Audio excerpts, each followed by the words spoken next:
Bonjour, bon après-midi. Je me présente Patricia Vega. Je suis l'ingénieure coordonnatrice de la SFET. Bienvenue à ce troisième webinaire sur les mécanismes de prévention et de participation. C'est un webinaire destiné aux entreprises de 20 travailleurs et plus de nos secteurs d'activité, donc les fabricants d'équipements de transport et les fabricants de machines. Je serai votre maître de cérémonie cet après-midi. C'est Diala Taraf qui va faire la présentation. Alors, je vais laisser Diala se présenter. Bonjour tout le monde. Donc, je me présente. Je m'appelle Diala Taraf et je suis votre conseillère en prévention à l'association, à la SFETEM. Et donc, aujourd'hui, j'ai le grand plaisir de vous présenter notre troisième et dernier webinaire sur la loi modernisant la loi modernisant la santé et la sécurité au travail pour les entreprises qui ont 20 travailleurs et plus. Donc, on va voir tout ça ensemble. Patricia? Oui, alors quelques règles de fonctionnement avant de commencer. Le webinaire, comme vous aurez remarqué, il est enregistré, donc il sera disponible éventuellement dans les prochains jours là, sur notre plateforme YouTube et aussi via notre site Web. On ne remettra pas copie du PowerPoint, mais vous aurez accès à tous les documents de référence là, via le webinaire. Aussi, on ne prendra pas les mains levées, les commentaires dans le chat, mais je vous invite à écrire toutes vos questions dans l'onglet questions-réponses. Donc, on va y répondre au travers de la présentation ou à la fin de la présentation. Il y a une période de questions. On va reprendre toutes ces questions-là et tenter d'y répondre. Au travers de la présentation, vous allez aussi avoir des petites questions quiz. Donc, je vous invite à y répondre. Vous allez voir une fenêtre pop-up apparaître avec des choix de réponse. Vous répondez avec votre souris sans souci.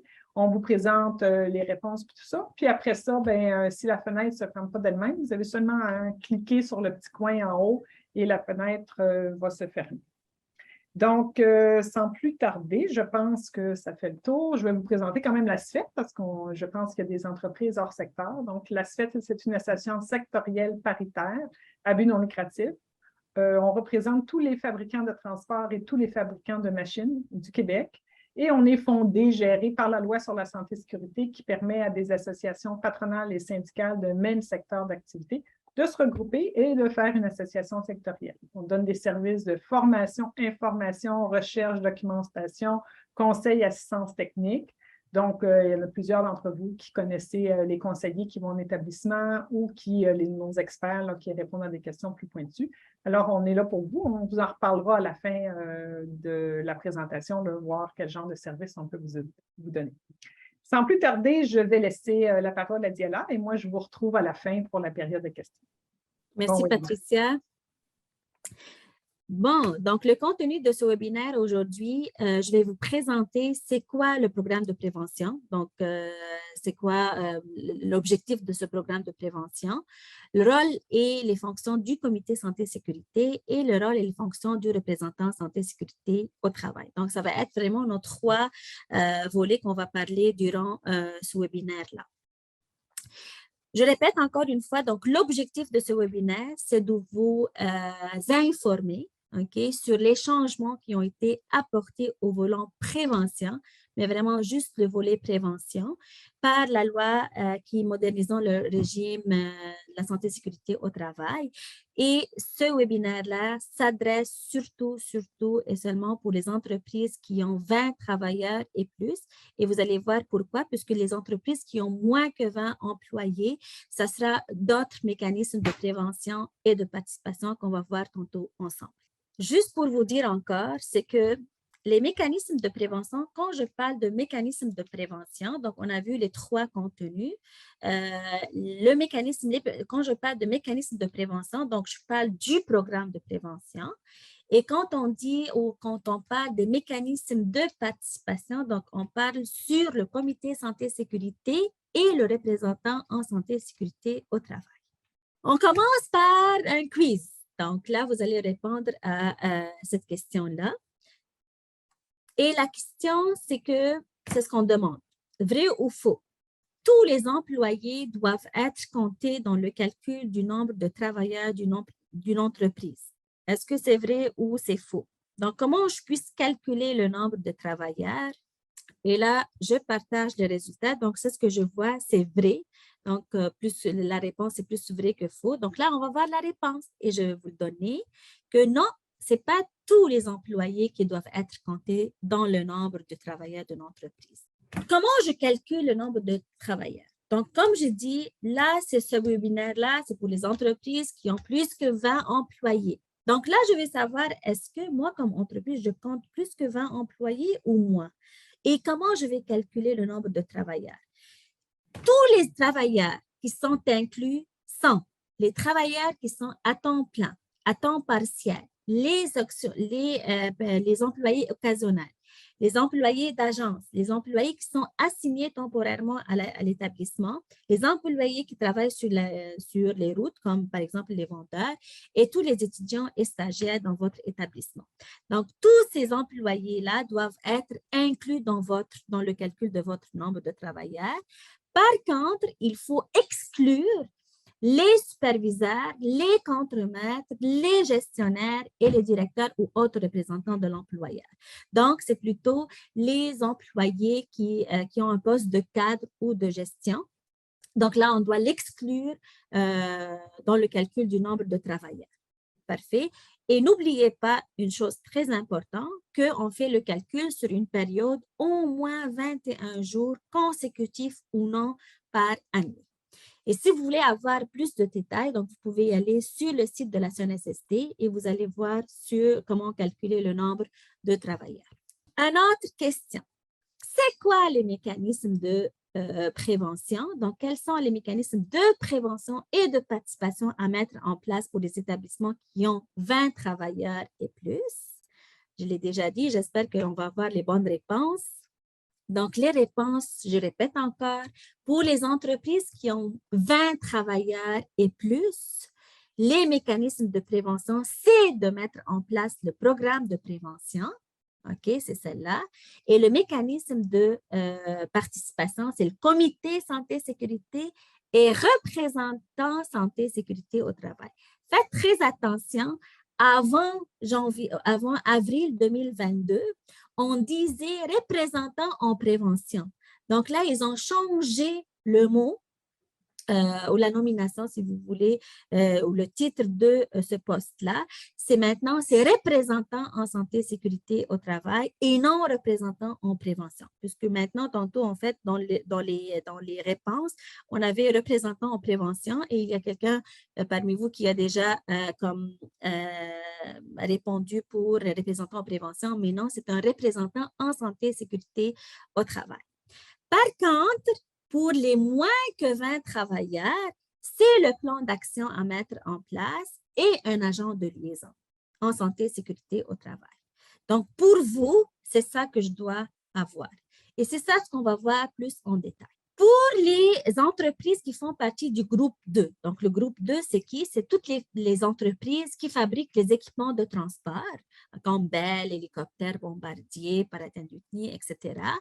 Donc, avant avril 2022, ils ont été régis par la loi santé et sécurité au travail et ils ont été obligés d'avoir tous ces mécanismes de participation et de prévention. Donc, ils ont été obligés, n'importe quel type de taille, et même s'ils font plus que 20 travailleurs, ils devraient avoir un programme de prévention, un représentant à la prévention, mais maintenant représentant en santé et sécurité, un comité santé et sécurité et le programme de santé spécifique. Le programme de santé spécifique, c'est comme, par exemple, je peux inclure le programme protection respiratoire, le programme sur l'étude de bruit, les programmes sur tous les produits chimiques, etc. Mais depuis avril 2022, donc ça reste la même chose, mais il faut juste continuer à mettre à jour plutôt, OK, le programme de prévention, le comité santé-sécurité, et on change le représentant à la prévention par représentant santé-sécurité au travail. Une chose importante, que le programme de santé que je viens de vous parler tantôt, c'est un programme de santé qui était élaboré par le médecin avant, mais maintenant, il est élaboré par l'employeur, donc par vous-même. OK? Donc, ça, c'est à fait. Donc, il y a toujours le programme de santé, mais ils doivent être élaborés par vous et non par un médecin. Pour les entreprises de groupe 4, donc, les entreprises qui fabriquent les équipements de machines, par exemple, comme OMET, FLIST, etc. Donc, on a plusieurs entreprises qui font partie de notre association. Donc, avant avril 2022, vous n'avez pas besoin de mettre en place ces mécanismes-là. Mais par contre, maintenant, à partir depuis avril 2022, vous devriez mettre un programme de prévention, un comité santé-sécurité et un représentant santé-sécurité au travail. Donc, avant, vous n'étiez pas obligé de mettre en place ces mécanismes, mais maintenant, oui, vous êtes obligé depuis avril 2022. Donc, le mécanisme de prévention, je commence par la première partie. Le premier objectif, c'est le programme de prévention. Donc, c'est quoi un programme de prévention tout d'abord? Donc, c'est quoi la définition d'un programme de prévention? Le programme de prévention, si vous voulez, c'est le base, c'est le palier de votre gestion santé et sécurité au travail dans votre entreprise. Donc, tout ce que vous avez en santé et sécurité, il doit être dans ce programme de prévention. Donc, c'est le Bible, si vous voulez, pour votre entreprise. Donc, si moi, je veux voir, il est où ma procédure sur le travail en hauteur, je peux le trouver dans mon programme de prévention. Si je veux parler sur ma procédure d'évacuation, je dois le trouver dans mon programme de prévention. Si je parle sur la liste de tous les produits chimiques que j'utilise dans mon usine, je vais le trouver dans mon programme. Donc, etc. Et on va voir tantôt c'est quoi le contenu, qu'est-ce que je dois avoir dans ce programme-là. Donc, pour résumer, c'est un outil principal de prévention qui est prévu par la loi en santé et sécurité. N'oubliez pas, c'est un document écrit, donc il doit être vraiment formel, écrit, OK? Ça vous donne comme une preuve, ça va vraiment donner pour une preuve comme quoi vous avez une procédure. Donc, ce n'est pas juste oralement qu'on a dit la procédure de travail en hauteur. Donc, il faut vraiment qu'elle soit écrite et complète selon vos risques dans votre entreprise. Et ça, c'est une chose très importante aussi à savoir, c'est que votre programme de prévention, il doit être propre à votre établissement. Donc, je ne peux pas faire copier-coller de notre programme de prévention de notre entreprise, mais qu'il fait le même secteur d'activité. Par exemple, puisque ce n'est pas les mêmes risques que je peux avoir. Exemple, l'autre entreprise, elle a un espace clos, mais moi, je n'ai pas un espace clos. Donc, je ne peux pas parler sur les mêmes risques. Donc, ça va être vraiment spécifique. Et l'inspecteur de la CNSST, il peut demander une copie de ce programme-là. En fouillant, il va regarder c'est quoi les risques et il va regarder si c'est vraiment spécifique pour votre entreprise, oui ou non. Sinon, s'il voit qu'il y a des copier-coller, il peut vous donner une dérogation sur le programme de prévention. Parfait. Et donc, il regroupe aussi tout ce qui est procédure et instruction de travail. L'objectif, donc c'est quoi son objectif? L'objectif de ce programme, c'est en premier lieu, c'est vraiment d'éliminer à la source tous les dangers que je peux avoir dans mon usine pour protéger la santé et la sécurité des travailleurs. Donc, exemple, quand vous voyez la pyramide sur les moyens de prévention, la première chose et la première article 2 de la loi santé et sécurité au travail, c'est d'éliminer à la source les dangers. Donc, je commence par ça en mettant en place mon programme de prévention qui va m'aider à éliminer à la source ces dangers. Le rôle de l'employeur, c'est que lui, il va être responsable du programme de prévention et de sa mise en place. Donc, ça veut dire quoi? Ça veut dire que l'employeur est obligé de mettre en place un programme de prévention écrit, complet, propre à lui. Et le travailleur, il est obligé de prendre connaissance de ce programme de prévention. Donc, pour cela, l'employeur, il doit mettre à la disposition au vu des travailleurs, le programme de prévention. Donc, vous êtes obligé de former tous vos employeurs sur ce programme-là et d'avoir comme une preuve comme quoi ils ont eu la formation, une feuille de présence ou une lettre d'engagement comme quoi ils l'ont lu et ils ont pris connaissance de ce programme. Faites attention, donc vous êtes aussi comme employeur obligé de le mettre à sa disposition, donc un papier par exemple, qu'il soit imprimé, donc un document papier dans le cafétéria ou dans le bureau des superviseurs pour que les travailleurs puissent le consulter le plus souvent. là, selon la rue de Deming, là, c'est ce qu'on fait. Oui, on met en place le programme de prévention afin de faire quoi? Afin d'identifier les risques que je peux avoir et de mettre en place les moyens de prévention, donc vraiment les moyens de prévention. Et c'est ce qu'il va faire, c'est que quand je mets ces moyens de prévention, je vais vérifier en faisant des essais, des inspections sur les moyens de prévention, s'ils sont corrects, s'ils sont conformes, s'ils répondent vraiment au règlement santé-sécurité. Et finalement, pour s'assurer d'avoir une amélioration continue, un suivi, un bon suivi en faisant aussi des audits santé-sécurité. Donc, qu'est-ce que je dois avoir dans ce programme de prévention? Ça, c'est vraiment comment on dirait, les parties qui ont été définies par la CNSST. Donc, si vous regardez, si vous rentrez sur le site Internet de la CNSST, vous allez voir les mêmes points.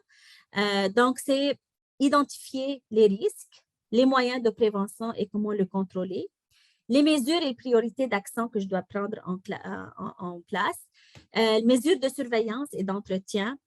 C'est quoi les équipements de protection individuelle que je porte par poste de travail, par risque. Formation. Donc, je peux, par exemple, dans mon programme de prévention, dresser un plan de formation pour 2023-2024 ou 2022-2023. Donc, toutes les formations que nous avons besoin à notre entreprise. Les examens de santé de pré-embauche, donc comme vous le savez, avant d'embaucher quelqu'un, donc l'employeur, il a le droit de faire des examens de pré-embauche. Donc, on parle sur ces examens-là, comment ça fonctionne, comment ça se passe. Donc, ce sera comme une petite procédure. La liste de toutes les matières dangereuses que j'utilise dans mon entreprise. Donc, je dois vraiment avoir toutes les cols, toutes les huiles, etc. Et aussi mes premiers soins, donc ma procédure d'évacuation. Donc, comment je peux, si j'ai un incendie ou un feu, comment je vais faire, c'est qui les personnes qui sont les personnes ressources, les personnes responsables, où se trouvent mes premiers soins, mes trousses de premiers soins, les extincteurs, les sorties d'urgence, etc. Donc, ça va être complet. Donc, on doit parler plutôt sur les procédures d'évacuation en cas d'urgence. Pour résumer le contenu du programme de prévention, donc, on l'a divisé en 3 parties. Donc, c'est ça votre programme de prévention. Je répète encore une fois, il faut qu'elle soit formelle, donc écrit. C'est un document écrit. Donc, la première étape, on l'a appelée la partie gestion. Donc, la partie gestion, qu'est-ce que je peux avoir dans la partie gestion? Je peux avoir la politique santé-sécurité qui est signée et approuvée par le président de l'entreprise ou un vice-président ou un directeur de l'usine. Je peux avoir, comme je disais, la procédure d'évacuation, donc les mesures d'urgence, les premiers soins, la procédure sur les accidents de travail, l'assignation temporelle, procédure comment je fais mon enquête, l'analyse d'événements, etc. Les règles santé-sécurité, ça c'est très important. Donc, toutes vos règles santé-sécurité qui soient dans cette partie.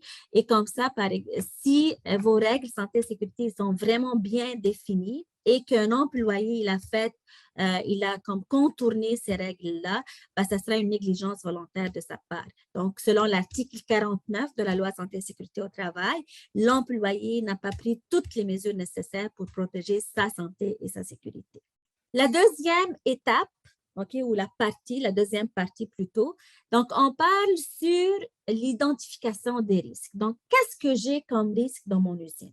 Donc, je vais vraiment identifier tous les risques. Est-ce que j'ai des machines?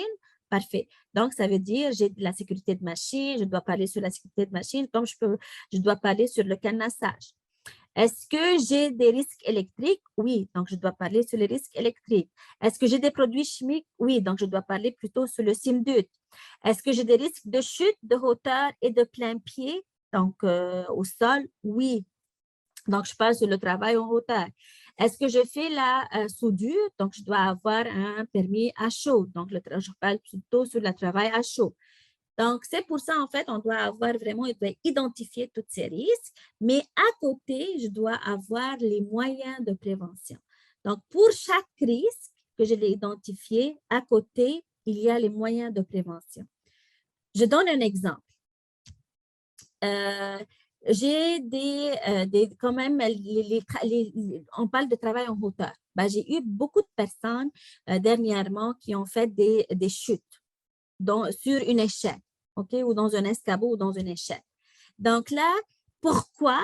Ben, puisqu'on a remarqué, on a fait notre inspection, notre enquête, et on a remarqué que les échelles ou les escabeaux qu'ils utilisent ne sont pas conformes puisqu'ils ne sont pas de grade 1 ou 2, donc commercial ou industriel, mais par contre, on utilisait plutôt des échelles de grade 3 qui sont plutôt résidentielles. Donc, ils n'ont pas la même capacité de charge. Donc, vous voyez, donc comme moyen de prévention, c'est quoi? C'est que nous devrions avoir des échelles et des escabeaux de grade 1 ou 2. Donc, ça, c'est vraiment comme moyen de prévention. Et ainsi de suite pour tous les risques. La troisième partie, c'est toutes vos procédures, toutes vos politiques. Donc, c'est la documentation. Donc, votre permis d'entrée et de sortie au niveau d'espace clos, le permis pour le travail à chaud, vos formulaires, par exemple, le formulaire d'inspection, le formulaire d'enquête d'accident de travail, le formulaire le rapport d'accident. Donc, tout ça, c'est vraiment comme on l'appelle plutôt annexe, OK, la partie annexe que je peux trouver tous ces formulaires. Il est réalisé par qui le programme de prévention? Comme je disais, donc, il est obligatoire pour tous les employeurs, maintenant pour n'importe quel type de secteur d'activité économique. Donc, n'importe qui ont des travailleurs qui ont plus que 20 employés, même une agence de voyage qui compte plus que 20 employés, elle doit avoir un programme de prévention. Bien sûr, il est élaboré par l'employeur. Donc, c'est l'employeur. Donc, quand je dis l'employeur, c'est oui, le président de l'entreprise, mais le vice-président, le directeur, les superviseurs, les contremaîtres. Donc, c'est vraiment les personnes qui ont les personnes de cadre, de gestion. Et avec la participation de ces travailleurs. Donc, on peut le mettre en place avec l'aide des travailleurs, puisque les travailleurs, ils savent plus que nous sur les risques. Okay? C'est eux qui touchent les machines, c'est eux qui travaillent sur ces machines-là. Donc, ils ont plus de connaissances que nous, okay, en tant qu'employeurs, et aussi avec la participation du comité santé-sécurité et le représentant en santé et sécurité au travail.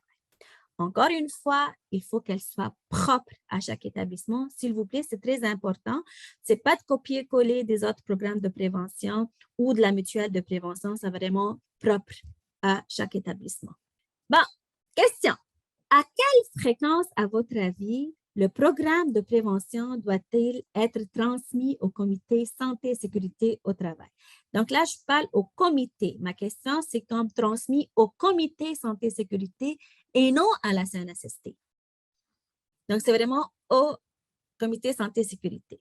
Donc, la réponse, c'est que depuis avril 2022, dès qu'on a mis le régime intérimaire, donc l'employeur, il doit transmettre au comité santé et sécurité le programme de prévention à chaque mise à jour. Donc, à chaque mise à jour, il doit transmettre le programme au comité santé et sécurité.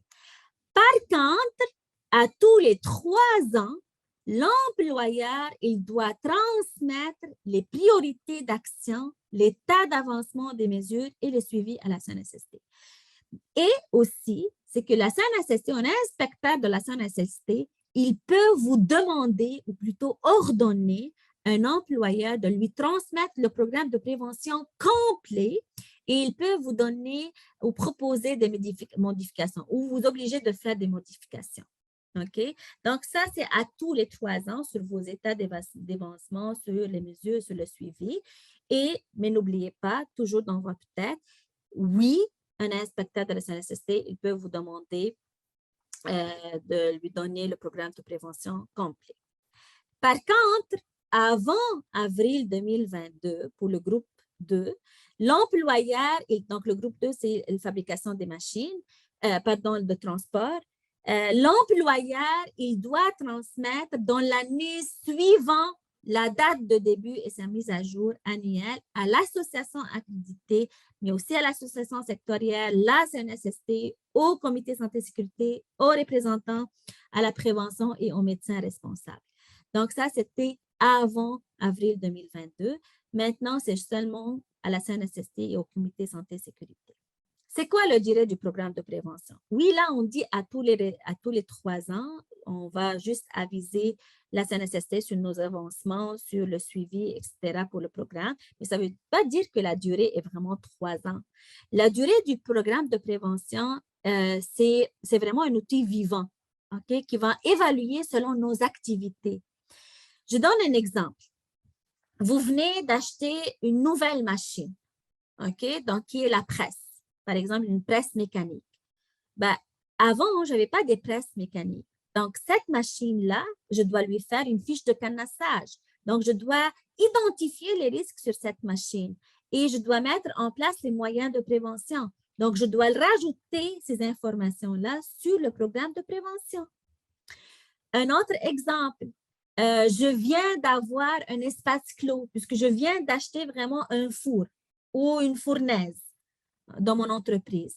Donc, ça, je n'ai jamais parlé sur l'espace clos comme risque, mais là, maintenant, ça fait juste 2 mois après ma mise en place de mon programme de prévention. Ben, je viens d'acheter une fournaise, donc là, je dois la mettre à jour, mon programme. Donc, c'est vraiment, ça évalue selon vos activités. Je répète encore, le programme de prévention, il doit être disponible en tout temps afin que tous puissent le consulter selon leurs besoins. Donc, bureau de superviseur, le cafétéria, le babilla, donc où vous voulez. C'est quoi l'engagement de la direction? Donc, c'est quoi vraiment l'engagement de la direction au niveau du programme de prévention? C'est que la direction, elle doit s'engager à mettre en place le programme de prévention en allouant, c'est sûr, les ressources financières, mais aussi matérielles, organisationnelles, humaines, etc. Là, votre engagement, c'est de définir les rôles et les responsabilités de chaque intervenant.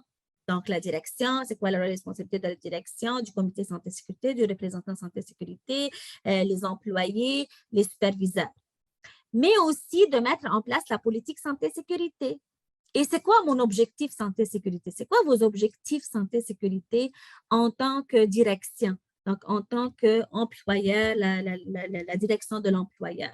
Exemple, d'avoir 0 accident. Ça, c'est vraiment mon objectif. Ou à diminuer mon taux d'absentéisme jusqu'à 1%. Donc, c'est à vous de déterminer vos objectifs. De consulter toujours les travailleurs et les représentants, mais aussi de les encourager à participer activement à la mise à jour de ce programme de prévention. Afin de vous aider à mettre en place le programme de prévention, nous, pour les entreprises qui avaient moins que 20 employés, on a mis en place, on a vraiment comme on dirait, rédigé un plan d'action. Ça sera comme un outil qui va aider les employeurs à se démarrer avec ce plan d'action, avec leurs propres risques. Okay? Donc, il est sur notre site Internet à l'association. Et vous voyez, donc juste pour vous dire, c'est que qu'est-ce qu'on voit? On voit le nom de l'établissement, l'adresse, le numéro, on voit les missions, les principales activités. C'est quoi le nombre de travailleurs, 20 ou par exemple une centaine. Le responsable, là ici, l'agent de liaison, mais puisqu'on parle de la santé et du plan d'action, mais normalement, vous, c'est sur votre programme. Donc ici, au lieu d'avoir plan d'action, ben, ça sera programme de prévention et agent de liaison, ça sera comme un représentant en santé et sécurité au travail. N'oubliez pas, il faut que votre programme soit complet. Lui, il n'est pas complet, c'est juste un plan d'action. Okay? Et on a mis tous les risques qu'on a déjà vécu dans les entreprises. Donc, je peux, par exemple, parler des risques biologiques, les risques électriques, avec tous les problèmes qui ont été définis, chimiques, électriques, etc. Donc, vous voyez, c'est vraiment, on a essayé de mettre tous les risques là-dessus dans ce plan d'action. Mais, je répète encore, là, c'est ce que vous voyez. Vous voyez, oui, le risque, le problème, mais n'oubliez pas, vous, le programme de prévention, ça sera complet. Donc, je dois détailler de plus, donc à mettre en place des moyens de prévention. On a fini notre premier objectif, qui est le programme de prévention, comme mécanisme de prévention. Là, on passe au niveau mécanisme de participation. Donc, quels sont les mécanismes de participation? C'est de mettre en place un comité santé-sécurité et de nommer ou d'avoir un représentant santé-sécurité au travail. L'objectif du comité. L'objectif du comité, c'est comme les obligations employeurs et employés. Donc, c'est de participer à identifier et à analyser les risques. Et leur objectif aussi, donc les membres du comité, ils doivent faire des recommandations à l'employeur afin de minimiser les risques. Quand doit-on former un comité santé et sécurité au travail? Donc, quand? Dès que j'ai plus que 20 travailleurs ou plus, je dois mettre en place un comité santé et sécurité au travail. Comment les modalités du comité santé et sécurité sont-elles déterminées?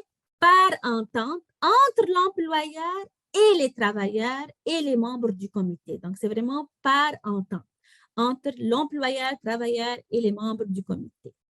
Quel est le rôle du comité? Donc, on a déjà dit participer à identifier, éliminer les risques, mais aussi collaborer à l'élaboration du programme de prévention, de choisir les moyens, tous les équipements de protection individuelle les mieux adaptés aux besoins des travailleurs, etc. Quelle formation? Est-ce qu'ils sont obligés, les membres, de suivre une formation pour les membres du comité? Oui, ils sont obligés. Donc, c'est une formation obligatoire qui sera prévue par la CNSST. Par contre, le contenu et la durée, c'est à déterminer par le règlement. Donc, on va toujours y aller sur le site de la CNSST pour voir si ils l'ont mis. Ce n'est pas encore déterminé, mais ça se vient. Combien de membres forment le comité santé-sécurité? Donc, la même chose, le membre doit être défini par entente encore entre l'employeur et les travailleurs. Donc, n'oubliez pas, par exemple, exemple, vous avez sur le site de la CNSST, il y a déjà comment on l'appelle, un tableau, OK, qui dit c'est quoi le nombre, par exemple, si j'ai 50 employés, ben, je dois avoir 2 membres du comité santé-sécurité. Mais n'oubliez pas, il faut avoir un employeur, comment dirais, un travailleur qui représente l'employeur et un travailleur qui représente le travailleur. OK, donc un membre de chaque. À quelle fréquence doivent-ils se rencontrer, ces membres du comité? Encore une fois, doit être défini par entente entre l'employeur et le travailleur. Donc, on peut, par exemple, décider, puisque vous n'avez jamais eu un comité santé-sécurité, donc c'est mieux de commencer, ça sera comme avantageux de commencer, de se réunir tous les mois. Et par la suite, vous pouvez se rencontrer comme à chaque trimestre. Donc, ça dépend de vous, selon vraiment l'entente entre vous, entre l'employeur et le travailleur. Comment je vais sélectionner les membres du comité santé? Tout d'abord, on peut le désigner par l'association accréditée de l'établissement, mais aussi désigné par vote des travailleurs. Et si aucune association, donc par vote, quand est-ce que je fais la vote? S'il n'y a aucune association accréditée, nous le représente. Et lorsqu'il y a plusieurs associations accréditées représentant les travailleurs de l'établissement, elles peuvent aussi désigner les membres par entente entre les travailleurs et l'employeur. Quelles sont les qualités recherchées pour devenir membre du comité santé et sécurité? Donc ça, c'est important de choisir bien vos membres. Donc, tout d'abord, il doit avoir l'intérêt pour la santé et sécurité. Donc, c'est une personne qui est très intéressée à la santé et sécurité, qui a une ouverture d'esprit, qui a une capacité d'analyse, qui a un bon jugement, très flexible, qui respecte vraiment bien les autres, qui est tellement motivé avec une attitude toujours positive, etc. Maintenant, on passe au troisième objectif, le représentant santé et sécurité. Donc, je répète encore une fois, ce n'est plus représentant en prévention, c'est un représentant en santé et sécurité au travail depuis le 6 avril 2022. Donc, c'est qui ce représentant? Qui peut être ce représentant? Donc, il doit être un travailleur qui occupe un emploi à temps plein, temps partiel ou saisonnier dans l'établissement. Il peut être désigné par les associations accréditées et être membre d'office du comité santé et sécurité. Son rôle, c'est quoi? Donc, oui, son rôle principal, c'est de repérer vraiment les situations dangereuses et faire les recommandations pour l'employeur. Aussi collaborer à mettre en place le programme de prévention. Il participe aussi aux tournées d'inspection des lieux de travail, d'aider les travailleurs dans leurs droits OK, santé-sécurité, comme il peut aussi intervenir en cas de droit de refus. Et il doit enquêter les avis d'accident et il peut accompagner les inspecteurs lors de visites. Donc, quand on a une visite d'inspecteur de la CNSST, le représentant santé-sécurité doit être sur place. Donc, dans cette rencontre-là, il doit l'accompagner et il peut porter des plaintes à la CNSST. Comme les membres du comité santé-sécurité, le représentant en santé-sécurité doit avoir une formation obligatoire. La même chose encore une fois, le contenu et la durée ne sont pas encore déterminés. Donc, il sera déterminé prochainement. Il faut juste qu'on regarde toujours le site Internet de la CNSST pour le update. C'est quoi une approche multi-établissement? Donc, si j'ai l'approche multi-établissement, ça veut dire, juste pour vous expliquer, multi-établissement, ça veut dire que j'ai plusieurs entreprises. Donc, je me nomme Bombardier, mais j'ai plusieurs usines. OK?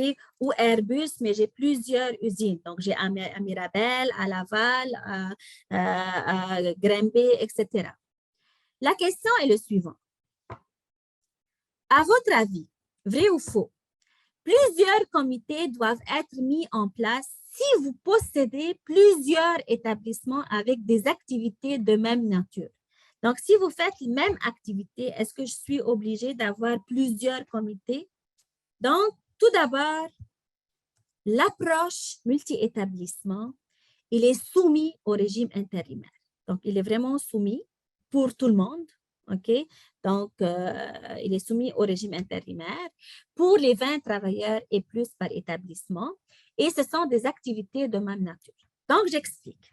Ça veut dire que si l'entreprise, l'employeur a 4 autres sites, OK, autres usines, bon, mais ils font le même secteur d'activité, donc je dois avoir un seul comité santé-sécurité et pas plusieurs comités santé-sécurité puisque je fais le même secteur d'activité. Donc, exemple, si je fabrique des convoyeurs, OK, mes 4 usines qui sont partout au Québec, donc ils fabriquent les convoyeurs. Donc, je peux avoir un comité santé-sécurité seulement. On peut se réunir par vidéoconférence, par Teams, etc. On peut se déplacer. Et un seul représentant, un seul programme de prévention puisqu'on a les mêmes risques, OK? Et un seul représentant santé-sécurité au travail. Par contre, juste pour le représentant santé-sécurité, si j'ai des usines qui sont loin, OK, par exemple, en Abitibi, et moi, mon siège social, c'est à Laval, ben, c'est mieux d'avoir 2 représentants santé-sécurité, puisqu'il ne peut pas faire vraiment l'aller-retour, il ne peut pas toujours être présent là-bas. Donc, ça sera une bonne chose, par exemple, d'avoir 2 représentants. Mais aussi, pour les représentants santé-sécurité, la même chose, ça dépend vraiment le nombre de vos employés. Donc, ça sera un peu logique. Si, par exemple, votre entreprise, elle compte 100 employés, mais pas besoin d'avoir comme 2 ou 3, ça suffit juste d'avoir un seul représentant santé-sécurité. Mais si, par exemple, votre usine, le siège social, il possède 1000 employés, ben là, ça vaut la peine de mettre 2 ou 3 représentants pour chaque chiffre de travail. Ou vous pouvez mettre pour les 100 employés, un le jour, un le soir. Donc, ça dépend. Pour le comité, pas besoin, donc juste un seul comité et un seul programme de prévention si on fait le même secteur d'activité. Par contre, si vous ne faites pas le même secteur d'activité, vous avez le même nom d'employeur, OK, mais vous avez des usines, au lieu de fabriquer des convoyeurs, ils fabriquent, par exemple, des rideaux. OK? Je dis n'importe quoi, mais bon. Les rideaux. Donc, là, ce n'est pas la même nature d'activité. Là, donc, ce n'est pas les mêmes risques. Là, je suis obligée d'avoir 2 comités santé-sécurité différents, 2 programmes de prévention, puisque c'est 2 choses, les risques sont différents, et les représentants santé-sécurité sont différents aussi. C'est quoi les conditions gagnantes? Donc, le succès d'implanter une prise de charge efficace de la santé-sécurité, il se repose vraiment sur ces 5 conditions. J'aurai l'engagement et le soutien de la haute direction. Les employés vont participer de plus en plus. Chacun sache c'est quoi ses responsabilités et les responsabilités seront partagées entre les employeurs et les employés. J'organise mieux ma prévention en élaborant et en mettant en place le programme de prévention. Et aussi, peut-être je vais avoir une bonne amélioration et une bonne évaluation au niveau de mes indicateurs de performance, donc mon taux d'absentéisme qui a vraiment, que je l'ai atteint, que j'ai un bon taux de formation, etc. Sur ce, on a fini le webinaire et là, on va passer aux périodes de questions. Patricia? Tout à fait. Merci beaucoup, Diala. Comme vous avez pu le voir, beaucoup de détails dans les nouveaux mécanismes à mettre en place pour ceux qui n'en avaient pas. Donc, vous avez eu l'occasion de poser vos questions dans le question-réponse. En bas, je vous invite à continuer, on va les prendre. Si on n'a pas le temps de tout passer au travers, on va vous répondre par après, ce n'est pas un problème. Donc, Diala, je t'en lance quelques-unes en rafale. Oui. Donc, première question. Quelle est la date limite pour mettre en place ces mécanismes de participation et de prévention? Mettre en place, OK, la date, c'est déjà mis en place. Donc, ça veut dire que c'est depuis le 6 avril 2022. Donc, nous devrions le faire à partir de 6 avril 2022. Donc là, vous allez juste se dépêcher si pour les entreprises qui n'ont pas fait encore, qui n'ont pas mis en place leur mécanisme. Donc, c'est vraiment le temps de les faire. Et n'oubliez pas, donc, on est toujours là pour vous. Donc, on va vraiment vous supporter, à vous aider à mettre en place ces mécanismes. Tout à fait. Autre question, les travailleurs qui ont été nommés membres du CSS ont déjà des connaissances en santé et sécurité. Donc, il y avait déjà des bases. Est-ce qu'ils doivent quand même suivre une formation? Oui, bien sûr. Donc, même s'ils ont des connaissances au niveau santé et sécurité, la formation est obligatoire pour tous les membres, une formation, OK? Il doit être obligatoire pour tous les membres du comité santé et sécurité, comme je l'ai dit tantôt. Mais par contre, le contenu et la durée de cette formation, ce n'est pas encore déterminé. Donc, ça s'en vient. Il faut juste qu'on regarde souvent le site de la CNSST. Et nous, comme association, donc comme votre association, si on sait sur les nouveaux changements, on va le mettre, on va l'afficher sur notre revue ou sur notre site Internet de l'association. Comme son nom l'indique, c'est un régime intérimaire. Donc, c'est dans l'intérim que la loi sur la santé et la sécurité soit complètement remodelée.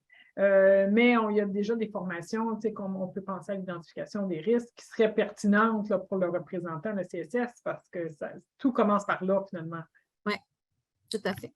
Autre question. Notre employeur prévoit faire le programme de prévention d'établissement par un consultant externe spécialisé en santé et sécurité. A-t-il le droit? Oui, il a le droit. Puisque, comme on a vu dans la partie programme de prévention, le programme de prévention doit être élaboré par l'employeur. OK? Donc, l'employeur, il peut recruter ou désigner des personnes pour faire son programme de prévention. Donc, oui, je peux embaucher un consultant externe pour faire mon programme de prévention.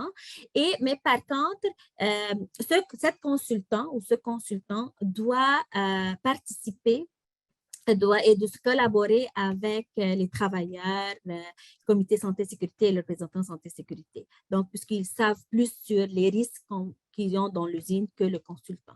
Donc, c'est vraiment, c'est une partage de connaissances entre les deux. Donc, la suite de la question, c'était peut-on, donc les membres du CSS, quand même participer à l'élaboration du programme de prévention? Bien sûr. OK, donc ça, c'est un de leurs rôles. Les membres du comité, c'est de participer à élaborer le programme de prévention. Excellent. Donc, une autre question. Nous avons un programme de prévention, un CSS, un représentant à la prévention depuis déjà plusieurs années. Si je comprends bien, nous ne pouvons pas mettre en place une approche multi-établissement. L'approche, comme je dis, en fait, l'approche multi-établissement, il est régi par le régime intérimaire. Donc, il est vraiment régi par le régime intérimaire. Donc, si vous l'avez déjà, il faut juste continuer. OK? Si vous avez le même secteur d'activité, il faut juste continuer à avoir le comité santé-sécurité, le représentant en santé-sécurité et le programme de prévention. Si on a le même secteur d'activité. Sinon, si vous n'avez pas le même secteur d'activité, là, il faut avoir 2 pour chaque. Donc, si vous avez 2 secteurs d'activité différents, donc 2 pour chaque. Si vous avez 3 secteurs d'activité différents, ben, c'est 3 de chaque, puisqu'on ne parle pas des mêmes risques. Tout commence par les risques. Oui, exactement, exactement. Autre question. Personne n'est intéressé par le rôle de représentant en santé-sécurité.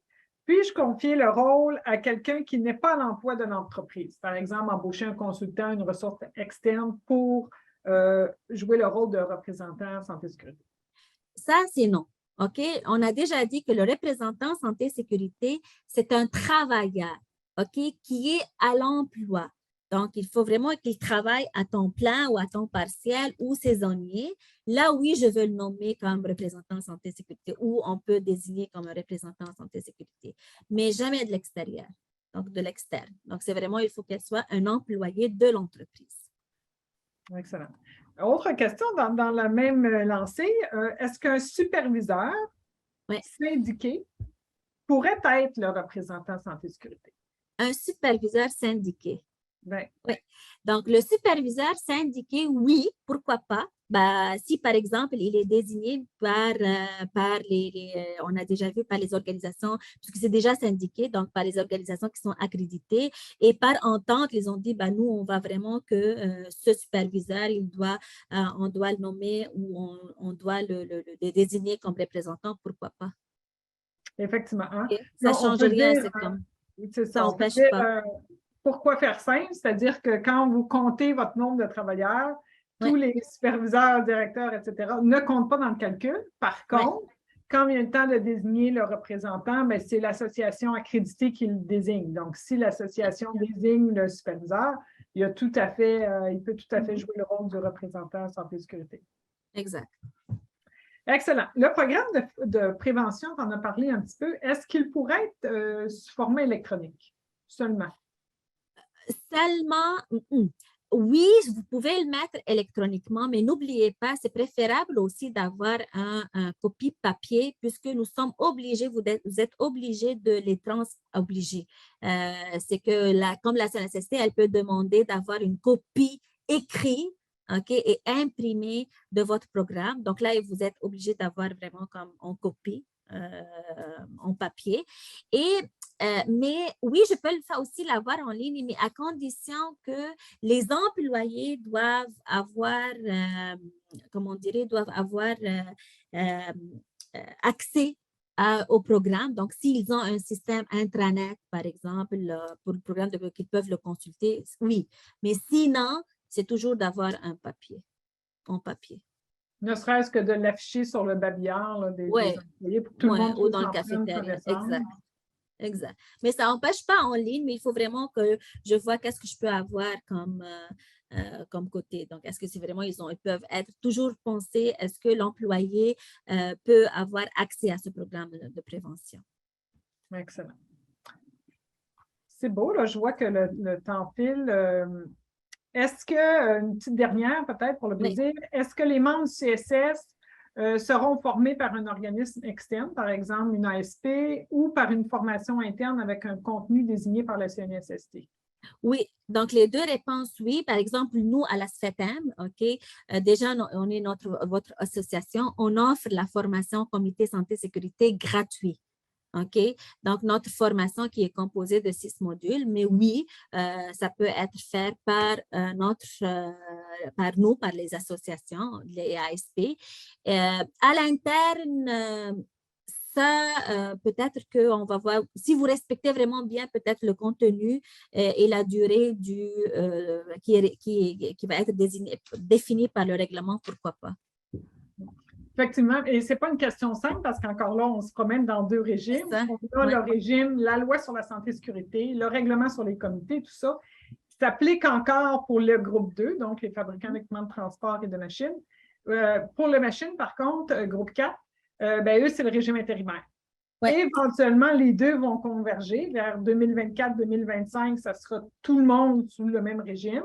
Et là, on verra qui est mandaté par la CNESST pour donner et quel sera aussi le contenu à donner pour les CSS. Fait que là, les réponses seront plus claires. Là, pour l'instant, on continue basé sur ce qu'on a, c'est-à-dire qu'il y a certains contenus qui sont reconnus là, nécessaires pour les CSS. Fait qu'on y va avec ça. Tout à fait. Bien, sur ça, on va arrêter les questions. Comme je vous disais, les questions qui n'auront pas été répondues, qu'on n'a pas eu le temps de répondre, on va vous faire un petit suivi par écrit. Je vous inviterai d'ici là à ce qu'on vous réponde ou par la suite, si vous avez des questions, de rentrer en contact avec votre conseiller de la SFET. Donc, il y a 7 conseillers qui couvrent le Québec qui peuvent répondre à vos questions. Je vous invite aussi à consulter le site de la CNESST. Il est mis à jour régulièrement. Vous savez qu'ils font des ajouts, apportent des précisions là, sur le régime intérimaire, sur la LSST aussi. Il y a des choses qui ont changé dans la loi comme telle. Donc, à regarder leur site de façon hebdomadaire quasiment là, pour voir les changements qui se font. Sur notre site de la SFET aussi, nous, on reprend les informations de la CNESST, on publie des articles, on se fait une tête comme vous là, sur les différentes modifications. Donc, c'est une bonne source d'information. Votre conseiller, si vous ne savez pas c'est qui, votre conseiller, envoyez-nous un petit courriel, allez voir sur notre site web, on a défini les territoires, donc vous pourrez entrer en contact directement avec lui aussi, ou elle. On a le grand rendez-vous qui s'en vient le 2 novembre. Donc, depuis 2 ans de pandémie, il n'y en a pas eu en présentiel, mais ça revient en présentiel pour une journée au Palais des Congrès. Donc, ceux qui s'intéressent, allez voir sur le site de la CNESST. Il y aura des conférences, donc des conférences le matin, l'après-midi. Diala fait une conférence aussi sur les mécanismes de participation-prévention. Donc, si vous voulez venir nous voir, ça va nous faire plaisir. Autre source d'information aussi, on organise des colloques en présentiel aussi. Donc, vous avez les dates à l'écran. Le premier va être à Montréal le 20 octobre, ça s'en vient vite. Après ça, Drummondville, Saguenay, Lévis. On parlera des modifications réglementaires, mais pas strictement la loi. Il y a des modifications réglementaires qui s'en viennent dans le RSST aussi. Donc, entre autres, pour les espaces clos, modifications qui sont annoncées pour 2023. Sur la sécurité des machines, annoncées pour 2023 aussi. Déjà en vigueur, protection respiratoire, le bruit, qui est déjà en vigueur, mais qui se déploie à partir de 2023. Bref, beaucoup de choses qui changent, qui brassent. Donc, on fait un colloque juste sur ça là, pour vous sortir les grandes lignes de ce qui s'en vient. Et il va y avoir un volet, bien sûr, sur la LMRSST. Donc, un peu comme on a fait avec les petites questions, là, on va vous poser toutes sortes de questions sur les changements qui s'en viennent pour vous mettre au fait là, de ce qui se passe, outre les mécanismes de participation et de prévention dont Diala a parlé aujourd'hui. Donc, beaucoup d'informations. N'hésitez pas à nous écrire, à consulter notre site pour avoir davantage d'informations. Je vous rappelle que le webinaire sera disponible sur notre site web et notre YouTube, tout nouveau. Donc, en espérant que ça vous a plu, je vous souhaite un bon après-midi. Merci beaucoup. Merci beaucoup. Merci, belle présentation. Merci, bye bye.